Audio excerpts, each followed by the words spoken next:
On October 16, 1859, abolitionist John Brown attacked the Federal arsenal at Harper's Ferry, Virginia, to seize muskets stored there and use them to arm slaves that he planned to liberate from nearby farms. After having killed a half a dozen innocent civilians, the first one being a free black man, Brown's force was surrounded in the firehouse at Harper's Ferry. On October 18th, U.S. Marines under the command of U.S. Army Colonel Robert E. Lee attacked Brown's forces and killed or captured most of them. The Charleston Mercury responded to the reports from Virginia and started drawing conclusions about how much support John Brown had received from the North prior to the raid. The insurrection. From the accounts given of the Harper's Ferry business, it would seem that it was concocted 2 months since, at the Ohio State Fair, by Brown and other Confederates, and that its object was to raise the slaves in that country, kill all persons interfering or in the way, and carry them off to freedom north of Mason and Dixon's line.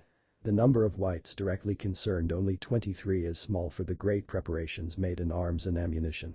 It is stated that recruits from the north were expected but did not arrive in time, Brown having been precipitate in his movement. 3 of the whites are said to have escaped with 400 Negroes. As we anticipated, the affair, in its magnitude, was quite exaggerated.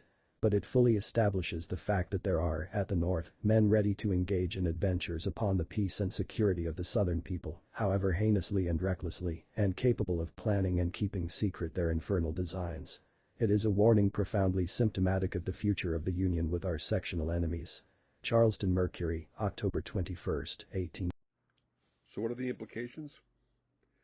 The Mercury's editor believed and the readers saw that, first, there were men in the North planning violent terror attacks against the South. 2. The Harper's Ferry men had been successful in keeping their plans secret. In the future, just because Southerners were not hearing about the next terrorist attack does not mean that one was not being planned. No news was not good news.